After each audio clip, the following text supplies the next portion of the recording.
Bonjour chers amis, aujourd'hui on va faire un petit cours sur le sujet qui nous préoccupe en ce moment, c'est-à-dire la commémoration du temple qui a été détruit il y a à peu près 1950 ans, à peu près, je vais faire le calcul exactement, presque 2000 ans, et qu'il y a une histoire de Napoléon.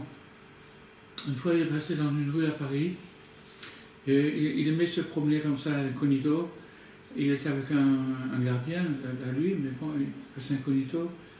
Et il est passé dans une rue, il y avait une synagogue, et puis il a écouté, et il a entendu des gens qui pleuraient, qui faisaient des drôles de cris, etc. Alors il a dit, va voir qu'est-ce que c'est. Alors le gardien est allé voir qu'est-ce que c'est, pour dire à Napoléon, et il a dit, ben, les Juifs, ils pleurent sur le temple qui a été détruit il y a 1800 ans, je ne sais pas quoi.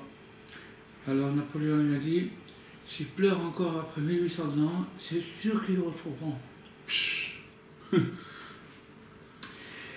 Donc en vérité, c'est pas du tout une commémoration, c'est plutôt une participation. Et ça, le sens de cette période des 3 semaines, c'est une participation. C'est-à-dire que c'est pas qu'on commémore, on se lamente sur un passé qu'on n'a plus, qu'on a perdu, on avait ceci, on avait cela, mais c'est plutôt qu'on participe à une reconstruction, à une réconciliation. Et elle est longue parce que le dommage a été grand, mais elle est efficace, et donc chacun qui participe à cette période, il participe à sa reconstruction à lui-même. Il reconstruit quelque chose. C'est ça tout le sens de... Alors maintenant, on va expliquer ça un petit peu d'après la Chassidoute, ça nous permettra de mieux le comprendre. Il nous dit, Rabbi Nathan, que quand quelqu'un a fait du mal, suivant la profondeur du dégât qu'il a commis, alors il a dissimulé le point supérieur. Il y a un point supérieur, dans toute chose il y a un point supérieur et un point inférieur. Le point inférieur, c'est la réalité telle qu'on l'aperçoit, c'est le point inférieur. Le point supérieur, c'est le sens de cette réalité. Qu'est-ce qui anime cette chose-là? Qu'est-ce qui lui donne un esprit, un sens? Ça, c'est le point supérieur. Quand on fait maintenant une faute, eh ben, on chasse le point supérieur, parce que c'est comme si on disait, ça ne m'intéresse pas le sens de cette chose-là, ça ne m'intéresse pas, moi ce que je veux c'est profiter. Donc on chasse le point supérieur. Alors, ça c'est une séparation. Et c'est ça le sens de toutes les erreurs, de tous les péchés, de toutes les fautes qu'on puisse faire, c'est parce qu'on fait une séparation. On détourne la chose de son vrai but. La chose a un vrai but qui est le point supérieur, et on l'utilise pour un autre intérêt, et donc on fait une séparation. Et c'est de cette façon que le temple de Jérusalem a été détruit. Comment je peux être concerné par le point supérieur? Si je suis profiteur dans ce monde, comment je peux... Si je ne suis pas intéressé par... Et je ne sais même pas ce que ça veut dire. Comment je peux être concerné par ce point supérieur? Le point supérieur, il y avait un écrivain qui s'appelait Viktor Frankl. Il était né en Autriche, à Vienne. Il faisait partie de l'équipe de Freud. Il faisait partie de l'équipe de Freud, mais à un moment donné, ils se sont séparés. Ils étaient dans la psychologie, ils se sont séparés ils se sont séparés. Et puis la guerre a éclaté. Et quand la guerre a éclaté, les Allemands sont rentrés en Autriche, comme c'est connu, l'Anschluss, et Viktor Frankl, comme c'était un homme, c'était un savant en psychologie, les Américains lui ont proposé un visa pour les États-Unis. Quand il a reçu ce visa pour les États-Unis, il a dit je ne veux pas. Je ne peux pas laisser, je ne peux pas abandonner mes parents. Je ne peux pas laisser derrière moi mes parents. Je ne peux pas partir en Amérique, je reste ici. Il a laissé là-bas. Et naturellement, il a été embarqué, ses parents aussi. Et il a été embarqué dans les camps de concentration. Il a fait 2 ou 3 camps de concentration. Et là-bas, il a amené tous ses écrits et il les a perdus. Et il s'est rendu compte, à l'entrée du camp de concentration, que Freud s'était complètement trompé dans ses théories, parce que Freud il avait appuyé sa théorie comme quoi c'était l'essentiel, c'était le plaisir. Tandis que Viktor Frankl, quand il est rentré dans les camps, il s'est rendu compte qu'il y avait 2 sortes de gens. Les gens qui vivaient pour un but, qui avaient un but dans la vie, et les gens qui n'en avaient pas. Les gens qui n'avaient pas de but, immédiatement, qui rentraient dans les camps, ils se transformaient en animaux. Ils devenaient des bêtes sauvages. Ils pouvaient tuer l'un l'autre, voler l'un l'autre, c'était vraiment comme des animaux. Les gens qui avaient un but dans la vie se renforçaient et au contraire, ils arrivaient parfois à monter plus haut qu'ils étaient autrefois. Donc lui, il s'est appuyé là-dessus, il a écrit un très joli livre, et il s'est appuyé là-dessus pour dire que l'essentiel dans la vie, c'est le sens, d'avoir un but dans la vie, un sens. Son livre, il a fait, c'est un petit livre, il a fait 11 millions d'exemplaires, et il a fait beaucoup de...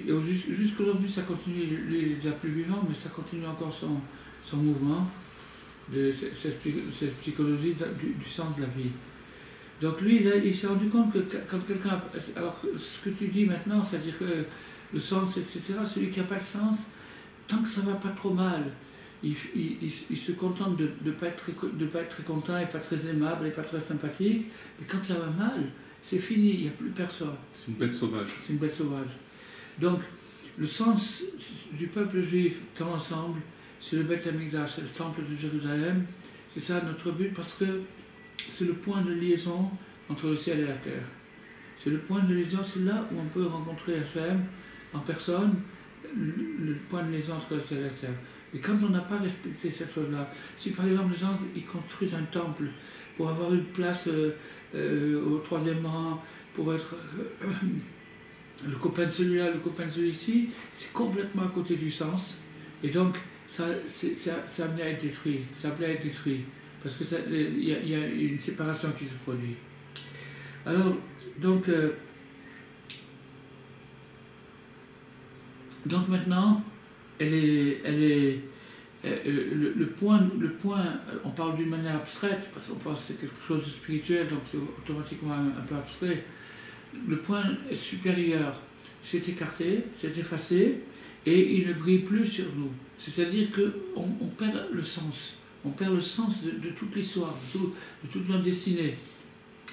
À ce moment-là, au moment de la destruction et de la chute,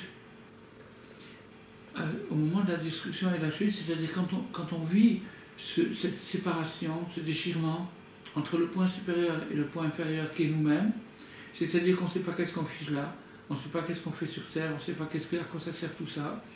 Donc ça c'est le drame de l'exil.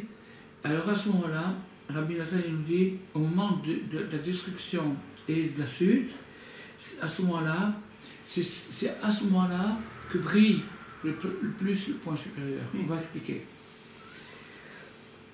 C'est ce point supérieur qui brille dans l'absence, c'est-à-dire dans l'absence d'évidence, quand on est livré à nous-mêmes. C'est la chose suivante, c'est Rabbi Nachman, il en parle dans un enseignement.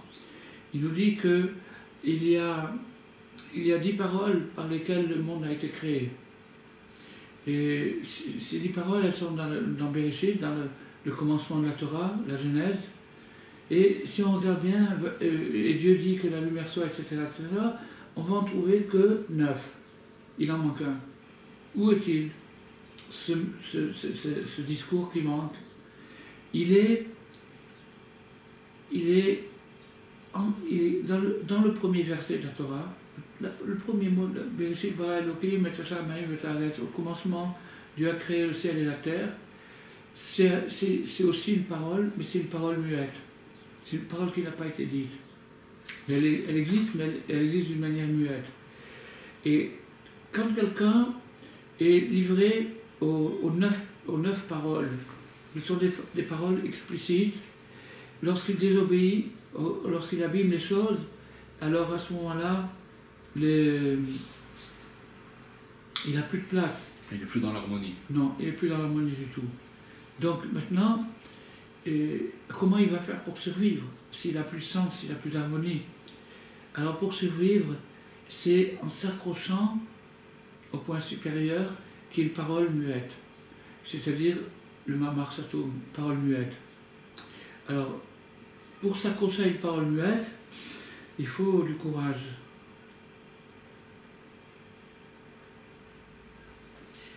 Parce que cette parole-là, elle est extrêmement dissimulée. Elle n'est pas visible, elle n'est pas explicable. On ne peut pas expliquer Bereshit bara Elohim, on peut pas. Il y a eu des milliers et des milliers de commentaires dessus, mais le secret de l'origine, de ex nihilo qui est passé de rien à quelque chose, on ne peut pas l'expliquer. Et donc cette parole-là, c'est de cette parole-là, pourquoi est-ce que Dieu a fait que la première parole soit muette, de façon à permettre la survie à tous ceux qui ont déraillé. Et les gens qui ont déraillé dans leur vie, ils ont fait des erreurs, ils ont fait des bêtises, et ils se trouvent à des milliers d'années-lumière de là où ils devraient être. Alors cela, il n'est pas possible de les repêcher par la logique, quelle qu'elle soit, c'est-à-dire par la parole explicite, en lui expliquant des choses. Il ne comprendra pas.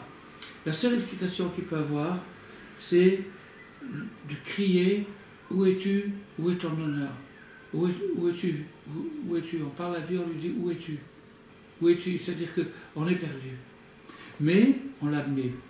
Et non seulement on l'admet, mais on l'exprime. C'est-à-dire qu'on est perdu, on l'admet et on l'exprime. Mais ça peut aller plus loin. On ne peut pas exiger des explications, de la logique, du raisonnement, parce qu'on est maintenant dans une période d'échec. Alors... Et ça se résume dans les 3 semaines, ou c'est quelque chose qu'on vit aussi toute l'année, ou c'est plus maintenant, non. C'est propice maintenant? Alors maintenant là, dans le cas présent, c'est dramatique, et le reste de l'année, c'est permanent. Le reste de l'année, suivant l'évolution de la personne et sa situation spirituelle, il va être plus près ou plus loin. Et alors, quand il se sent complètement rejeté, il doit savoir qu'il a une chance de rattrapage, et sa chance de rattrapage, c'est la parole muette. La parole muette, s'il s'attache à cette parole-là, il va entendre le silence, donc il ne va rien comprendre, mais il y a quelque chose qui va percer au fin fond du silence, quelque chose qui va toucher son cœur. Et donc, cette période de l'année, qui est la période la plus dramatique de toute l'année, parce que c'est là où on a perdu notre situation nationale en tant que peuple, notre temple, notre expression. Au temple de Jérusalem, il y avait les Lévites qui chantaient des chants extraordinaires, il y avait une explosion qu'on ne peut même pas imaginer aujourd'hui, et donc on a tout perdu. Et depuis ça, depuis 2000 ans, on est dans cette situation. Mais il y a 3 semaines dans l'année où on est encore plus que jamais, c'est maintenant. Alors, c'est là où on dit Echa. Echa, c'est le livre de lamentation.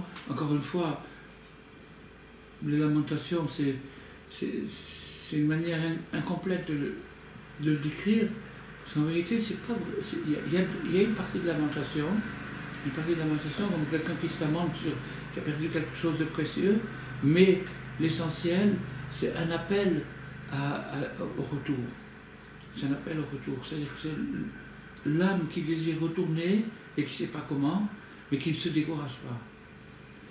Quand on est perdu, on peut prendre ça comme excuse. Je dis, ouais, je suis perdu, je suis paumé, encore un paumé de plus.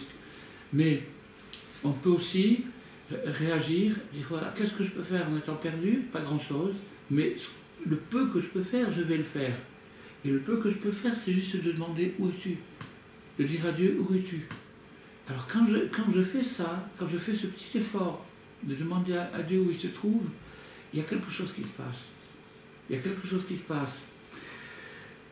Alors, donc les 3 semaines de cette période-là, elles commencent en Tammuz, parce que le 17 Tammuz, qu'on a commémoré cette semaine, le 17 Tammuz, c'est là où les tables de la loi ont été détruites par Moshe, et donc c'est-à-dire,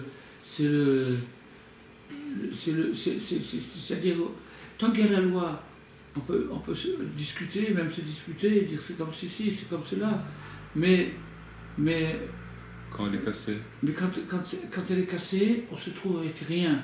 Les 10 commandements sont envolés, on se retrouve avec rien. Et dans ce moment-là, il faut savoir qu'il y a un rattrapage, et c'est ça que Moshe Rabbeinu est venu nous enseigner. Alors, donc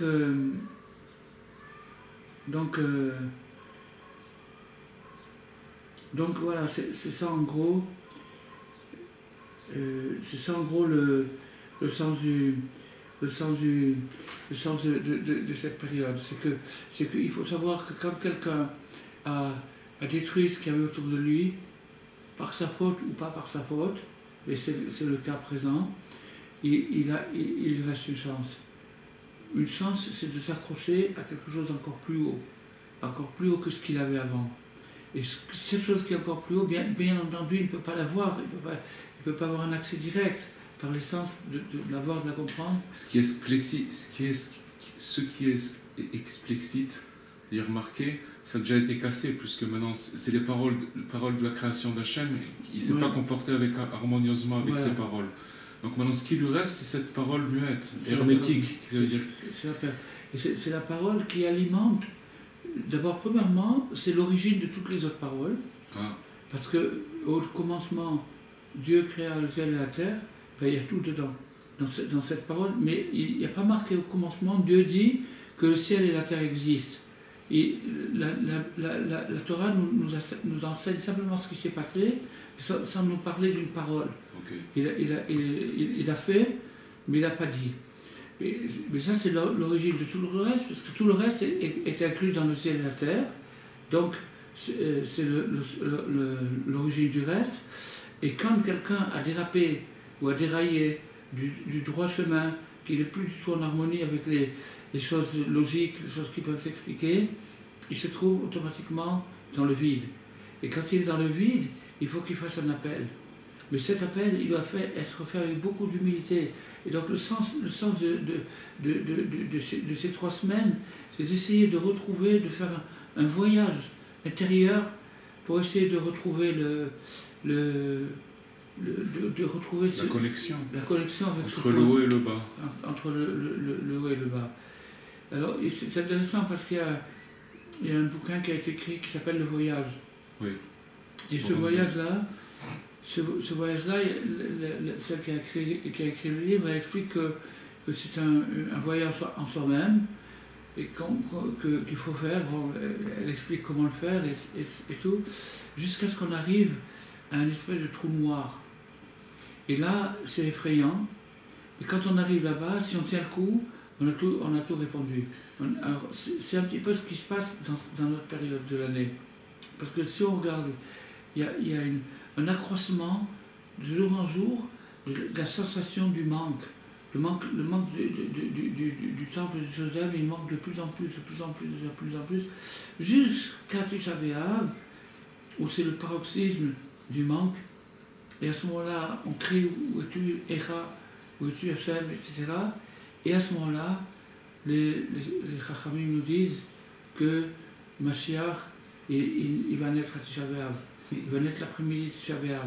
Ça veut dire quand on est arrivé au fin fond du gouffre de la chose et qu'on a tenu le coup, qu'on ne s'est pas découragé, on arrive à la grande découverte, à la réconciliation. Voilà en gros le sens de Tisha B'Av, des retrouvailles, c'est essayer de retrouver Hachem, mais avec beaucoup d'humilité. Avec beaucoup d'humilité en se disant, bon, si j'ai déraillé ou dérapé, c'est de ma faute, donc je vais essayer de ne pas trop relever le nez, mais je vais chercher, je ne vais pas me décourager. Alors quand on arrive à ne pas se décourager, tout en sachant qu'on s'est égaré et qu'on cherche, alors à ce moment-là, on est connecté au maximum. On est connecté au point maximum. Donc c'est pour ça que Rabbi Nachman, quand il a quitté ce monde, il a manqué à tout le monde a pleuré, tout ça. Mais la personne qui était le plus endeuillée, à qui Rabbi Nachman manquait le plus, c'est son disciple, Rabbi Nathan. Rabbi Nathan a dit qu'il avait de consolation, depuis que Rabbi Nachman est mort jusqu'à sa fin, lui, il n'avait de consolation que à Chassot, au moment de la prière de minuit, et à Tisha B'Av. C'est là où il ressentait, parce que c'est là où il s'identifiait le plus à l'ensemble du peuple juif qui est dans la souffrance et dans le manque, mais qui ne se décourage pas. C'est ça la grande leçon. La grande leçon de Rabbi Nachman, c'est que Rabbi Nachman, il n'essaye pas de nous vendre de la poudre miracle, et dire voilà, c'est pas grave, c'est très bien, il faut être optimiste et tout, du coaching. Ouais, ouais. Il n'essaye pas de nous vendre ça. Mais non plus, il veut qu'on soit conscient dans l'état où on se trouve, mais tout en sachant que plus on est tombé bas, plus notre chance de se connecter en haut est grande. C'est ça le grand secret. Plus on est tombé bas, plus on a eu des catastrophes dans sa vie, et plus notre chance de se connecter en haut est grande. Pourquoi? Parce que toutes les connexions intermédiaires ne servent à rien. C'est seulement le point le plus haut. Donc on voit aujourd'hui, quand on va se promener au Kotel, on voit, c'est quelque chose de magnifique, d'extraordinaire. Des retrouvailles, après 2000 ans de départ, c'est émouvant. Et on voit qu'il est resté juste ce mur, le mur des lamentations, ouais. C'est-à-dire Il y avait le général de Titus en personne. Et c'est pas général, il était empereur. Il a demandé à un général de détruire les 4 murs du temple. Il a dit, détruis-moi ces 4 murs. Il y avait 4 murs qui encerclaient le temple, détruis-moi ces 4 murs. Alors le général a fait son travail, il a détruit 1, 2, 3, mais le 4e il n'a pas pu le détruire. Alors il a fait 1, 2, 3, rien à faire. Les 3 murs ont été détruits, mais le 4e il était intouchable, indestructible. Alors il a dit à Titus, écoutez, j'essaie de le détruire, j'ai pas réussi, mais au contraire, ça permettra de montrer au monde que les Juifs, ils avaient un temple et maintenant ils l'ont plus. Tandis que s'il est détruit, au bout de 50 ans, ça sera oublié. Alors Titus, il a dit, c'est très rigolo ce que tu me dis, mais je vais quand même te tuer. Il l'a tué, mais le mur est resté. Et ce mur, c'est le mur de lamentation. C'est le mur d'espoir. C'est le mur d'espoir, c'est qu'il y a quelque chose qui ne sera jamais détruit. La Shekhinah, la présence de Dieu, n'a pas quitté cet endroit depuis tous les exils. Et donc elle se trouve présente là-bas, on peut la rencontrer. Et voilà. Voilà. Alors, à bientôt. Merci beaucoup. Et espérons qu'on fera